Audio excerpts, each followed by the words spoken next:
자, 이제 특검 수사가 만료가 됐습니다. 이렇게 얘기할 수 있을 것 같아요. 뭐 종료 이렇게 표현하는 게 가장 맞을 것 같습니다. 특검 수사는 종료가 됐고 장시호 씨가 손편지를 썼습니다. 이게 참 재밌던데요. 이 내용 뭐 보셨습니까? 오늘 보도 보셨습니까? 네, 봤습니다. 예, 어떤 내용인가요? 예. 이게 의왕대학원에서 특검 사람들을 생각하면서 가끔씩 씩 웃곤 해요. 뭐 2달 동안 마음 써주신 것 감사합니다. 70일이 휘리릭 지나갔네요. 뭐 이런 게 이제 내용이라고 하는데요. 그렇습니다. 예. 장시호 씨가 되게 해맑다고 해야 되나요? 근데 사실은 이제 본인도 구속 상태잖아요. 예. 구속 상태에서 본인과 관련되어 있는 혐의는 이제 횡령밖에 없기 때문에 나머지는 이제 마음 편하게 얘기할 수 있다. 이제 이런 입장일 수도 있겠지만 그렇다 하더라도 사실 본인이 이제 감옥에 있는 상황에서 저렇게 해맑을 수가 있을까? 이제 그런 생각이 좀 들어서 이게 성격에 가깝지 않을까 이런 생각도 좀 드는데요. 어찌됐든 이번 이제 특검 수사 과정에서 제일 특급 도우미 역할을 했던 건 분명한 것으로 보입니다. 뭐 태블릿 PC도 제출하고 뭐 여러 가지 도움을 줬잖아요. 그렇죠. 조금 이따 이거 정말 하나하나 짚어볼 텐데 아주 뭐 거의 스모킹건 역할을 했더라고요. 그렇죠. 이제 예. 특검 수사 과정에서 굉장히 수사에 도움을 준 것이고, 예. 뭐 장시호 씨 입장에서는 아마 본인의 재판 결과를 어느 정도 짐작을 하고 있을 거예요. 네. 그러니까 제가 봤을 때도 장시호 씨는 아마 집행유예 1심 나올 겁니다. 윤석열 검사가 나가면은 그 아들 잘 키우라 이런 덕담까지 해줬다 그러던데. 아 그러니까 그거 예. 대단하지 않습니까? 예. 아이고 출감하면 아들 잘 키워. 예, 언제 예. 출감할지 알고 윤석열 팀장이 그런 얘기를 하죠. 그러니까 이제 어찌됐든 간에 이게 사실은 장시호 씨가 봐주고 뭐 이런 문제가 아니라 순수하게 이제 정치적인 거 다 빼고 법리적인 측면만 놓고 봤을 때도 장시호 씨는 1심에서 집행유예 나올 확률이 제가 봤을 때 99%예요. 왜냐하면 초범입니다. 전과 없어요. 더군다나 속된 말로 주범은 최순실 씨예요. 뭐 본인도 같이 한 것이기 때문에 뭐 죄가 없지는 않는 거죠. 어쨌든 하지만 최순실 씨 이제 지시에 따라서 한 측면이 많고 횡령 같은 경우에는 재산죄이기 때문에 가장 중요한 게 이제 돈을 채워넣는 것이거든요. 근데 이제 돈을 변제를 했는지는 잘 모르겠으나 최순실 씨, 장시호 씨 어머니인 최순득 씨가 굉장히 재산이 많다고 하지 않습니까? 예. 꽤 많은 돈이긴 해도 그 정도는 어느 정도 채워놓을 수 있다고 봅니다. 그럼 변제가 만약 한다고 보고 그리고 검찰 수사 또 특검 수사에 최대한 협조를 했다. 그리고 자백을 하고 반성을 하고 있다.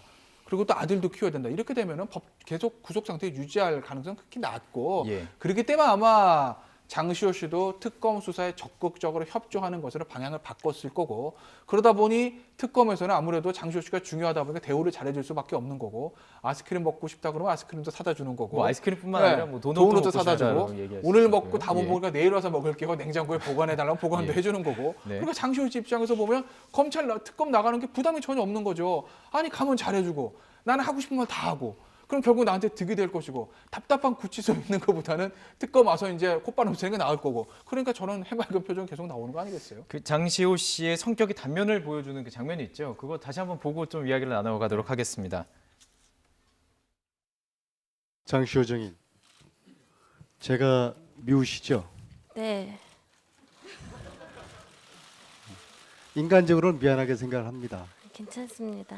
하지만 이 사건은 개인의 문제가 아니라 네, 장시호 씨가 이모를 잘못 만난 운명이라고 생각을 하십시오. 네, 개인적으로 저를 미워하지는 마십시오. 꼭 뵙고 싶었습니다. 사실 이때 좀 예고가 됐습니다. 이렇게 부침성이 있을 수 있나? 그리고 혹시라도 특검 수사에 큰 도움이 되지 않을까라는 어떤 뭐 일말의 추측이 있었는데 이게 사실이 됐습니다. 장시호 씨의 활약을 좀 보면요. 태블릿 PC 논란이 나올 때 제2 태블릿 PC 나왔고요.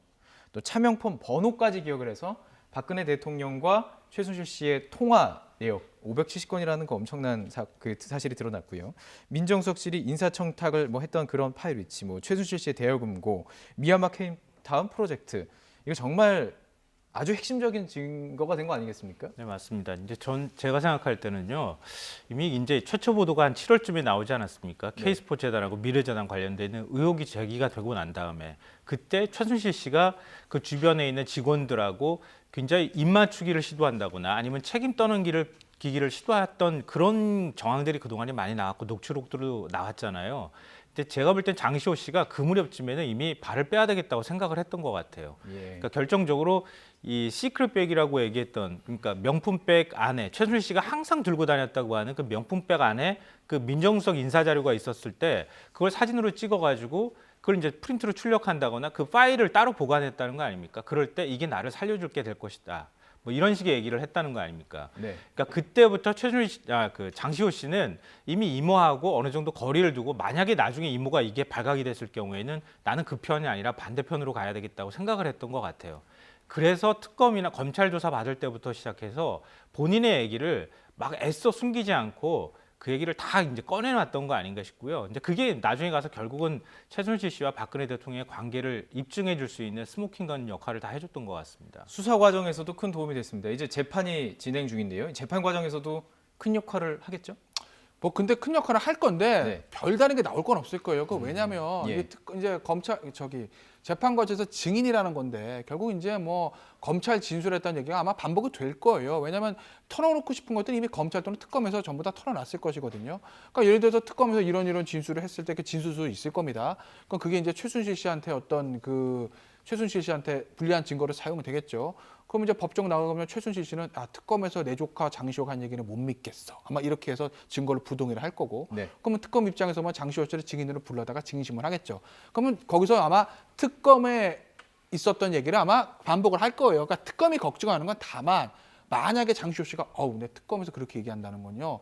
아이스크림 조제 그거 먹으려고 한 겁니다. 예를 들어서 예. 너 안 그러면 너 여기 감옥에 오래 있을 거야. 그래서 내가 겁나서 한 거예요. 예. 해서 말을 바꾸지만 않으면 예. 그냥 특검에 있었던 진술만 그대로 유지해도 도움되는 거 아니겠습니까? 예. 그러니까 이제 특검은 일만의 가능성, 혹시 번복하면 어떡하지? 이 이제 가능성 때문에 그 장시호 씨한테 이제 계속 뭐 좀 잘해주는 측면들이 있는 것 같은데 여러 가지로 봤을 때 장시호 씨가 법정에 가서 진술을 번복할 가능성은 저는 극히 낮아 보여요. 최순실 씨의 반응은 정말 반대예요. 뭐 조카에 대해서 이렇게 아무렇게나 막 나불거리고 다닌다 이러면서 지금 뭐 굉장히 역정을 냈다고 하더라고요. 그렇기 때문에 재판 과정에서 두 분이 또 어떤 뭐 이야기를 주고받을지도 상당히 관심인데. 뭐 제가 생각하기에는 장시호 네. 씨가 뭐 말을 바꿀 굉장히 가능성도 낮죠. 낮지만 네. 물증이 너무 많이 나왔잖아요. 장시호 씨가 지금 얘기했던 것처럼 태블릿 PC도 그렇고 뭐 이른바 차명폰으로 통화한 것도 그 통화 기록이라는 게 다 나와 있잖아요. 그렇습니다. 그건 입장을 바꾼다고 해서 달라질 건 별로 없을 것 같아요. 이번 전체 사건을 보면 안종범석의 수첩과 장시호 씨가 결정적인 역할을 했던 게 정말 사실인 것 같습니다. 자, 그리고 새로운 지금 사실들이 계속 나오고 있고 이 부분은 검찰에서 지금 수사가 돼야 하는 부분이 있습니다. 바로 우병우 전 수석 이야기를 해야 될 건데요. 오늘 어제부터 계속 이야기가 나왔던 게 현지 검찰 지금 수뇌부예요. 통화를 했던 사실들이 드러났는데 오늘은 지금 뭐 천여 건 이야기가 나왔습니다. 이거 이제 앞으로 이제 검찰 수사가 우병우를 하게 될 텐데 이거 적절한 건가요? 그렇죠. 근데 이게요 문제가 이제 뭐 안택은 이제 실명이 공개가 됐으니까요. 예. 조간신문 저희도 이제 얘기를 하는 건데 안택은 이제 검찰국장이라고 하면 검사장인데 무슨 자리냐면 검사들의 인사권을 가지고 있는 자리입니다. 평검사들 인사를 검찰국에 담당을 합니다. 꽃보직 중에 꽃보직이에요. 그 검찰국장과 천여 차례 통화를 했다. 그 천여 차례 통화한 시점이 작년 7월부터 10월 정도 사이다라는 거죠. 이제 그 우병우 전 수석 안태근 검찰국장 같은 경우는 검찰 인사에 관한 얘기입니다. 뭐 이렇게 얘기를 했다고 하는데 사실은 인사처리 아니지 않습니까? 아니 하루에 아무리 인사처리해도 그렇죠. 10번 넘게 통화할 수 있는 예. 거예요. 예. 그러니까 과연 왜 검찰국장과 통화를 했을까라는 의혹이 하나 있는 것이고 무슨 얘기를 했을까? 그다음에 저것뿐만 아니라 당시에 이제 김수남 검찰총장이라든지 김주현 대검 차장과 2007년부터 10월 이후에 통화를 했다는 건데 그 통화 시점이요 공교롭습니다. 그렇습니다. 그 예. MBC에서 보도 한번 나가지 않았습니까? 이석수 특별감찰관의 어떤 누설 의혹이 보도가 된 날, 그다음에 정강 의혹이 이제 수사가 시작된 날, 뭐 그리고 특별수사부 출범한 날, 이 언저리쯤에서 검찰 고위 관계자들과 통화를 했다는 얘기죠. 그래 과연 그때 이제 무슨 얘기를 했겠느냐 이런 게 의혹이 생길 수밖에 없는 거고. 그런데 이제 문제는 특별감찰본부에서 검찰에서 수사하지 않았습니까? 그때 우병우 전 수석의 통화 기록을 조회를 했는데 7월 이전 거만 봤다는 거예요. 7월부터 10월의 사이 걸 안 봤다는 거죠. 네. 그렇기 때문에 이제 이것이 특검에서 검찰로 넘어갔을 때 과연 검찰이 우병우 전 수석을 제대로 수사할 수 있겠느냐 예. 이런 어떤 그런 걱정과 우려가 있는 거죠. 현재 검찰총장과 네.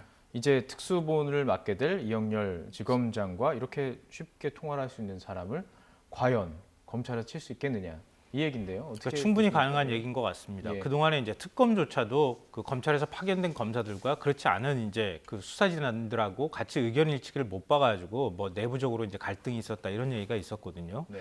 그러니까 그것 때문에 우병우 전 민정수석의 수사를 좀 더 빨리 서둘렀어야지 됐던 거 아니냐 이런 얘기까지 나오고, 그러니까 지금 통화 기록이 나오는 것도 사실은 저는 굉장히 공교로워요. 왜냐하면 특검이 미리 좀 이런 내용들이 언론에다가 유출을 했다고 해야 되나요? 알고 있었을 있겠죠, 가능성이 굉장히 지금은. 나온 거죠. 높거든요. 근데 이걸 마침 검찰로 이제 사건이 넘어가는 그 순간에 이런 얘기들이 나왔다는 얘기는 검찰이 이걸 외면하기 어렵게 만들기 위해서 일종의 이제 전략적으로 흘린 것 아니겠는가 뭐 이런 생각도 좀 한편으로 듭니다. 지금 검찰 수뇌부뿐만 아니라 전 검찰 수뇌부 김 전 총장이죠. 네. 세월호가 있었던 2014년 예. 이때 광주지검 세월호 수사 외압을 했다. 그러니까 지금 그 수사본부 자체를 뭐 해체해라 이런 뭐 지금 압력을 행사했다 이런 보도도 있습니다. 뭐 그런 얘기들이 있죠. 이제 예. 김진태 전 총장이 당시 이제 변찬호 광주지검장에게 전화를 해서 해경 수사를 특별수사본부를 해체를 해라. 또는 지방선거 이후로 미뤄라. 예. 왜? 이게 만약에 수사를 하게 되면 해경 뭔가 잘못한 거 아니야? 사람들이 이렇게 생각을 할 거고 그럼 지방선거 영향을 줄 수 있다. 뭐 이거 아니겠습니까? 그리고 당시 이제 우병우 그 민정비서관이죠. 같은 경우에는 당시 이제 윤대진 팀장에게 부장검사에게 전화해가지고 야 똑같이 이렇게 밀어라라고 얘기를 했다는 것이고 네네. 그게 이제 오늘 아침 보도에 나왔는데 사실 이 문제는 지난번 청문회도 나왔습니다. 우병우 전 수석한테 야 당신 광주에 지검에 전화해가지고 압수수색하지 말라고 얘기한 거 아니야? 전화한 거 인정했잖아요. 예, 했던 전화는 했다. 네. 근데 수사 상황 체크한 거지 나 그렇게 한 적이 없어라고 얘기를 했어요. 근데 이게 결국 저는요 우병우 전 수석에 대한 수사는 저는 폭탄 돌리기라고 봐요. 이게 적절한 표현이 아닐 수는 있는데 왜냐하면 검찰 특별수사보다 부담스럽습니다. 이거 어떡하지? 특검으로 넘깁니다. 특검도 솔직히 말씀드리면 부담스럽게 매 마찬가지입니다. 거기에 검찰에서 파견된 검사 있지 않습니까? 그러니까 사실 어떤 의미에서 보면 특검의 이 최순실 게이트 아니겠어요? 그러니까 최순실 게이트에 걸맞게 하려면 예. 사실은 이재용 부회장에 대한 수사보다 우병우 전 수석에 대한 수사를 해야 되는 게 더 맞아요. 그게 어떻게 보면 최순실 게이트의 묵인이니까 그거가 더 맥이 다 있잖아요. 그런데 검찰은 이재용 부회장부터 먼저 했어요. 네네. 저는 우병우 전 수석에 대한 수사는 굉장히 부담스러워서 뒤로 밀었다고 봅니다. 그러니까 검찰을 넘긴 거죠. 폭탄 돌리기. 예. 근데 폭탄을 돌려서 검찰을 넘겨서 선물 하나 붙였어요. 이거 봐라 하고 이제 발화점을 붙여가지고 넘긴 거 아니겠습니까? 예. 검찰도 매 한 가지입니다. 부담스럽기는. 저는요 이거 결국에는요 대선 끝나고 차기 정부가 출범한 다음에 특검으로 다시 가야 된다고 봐요.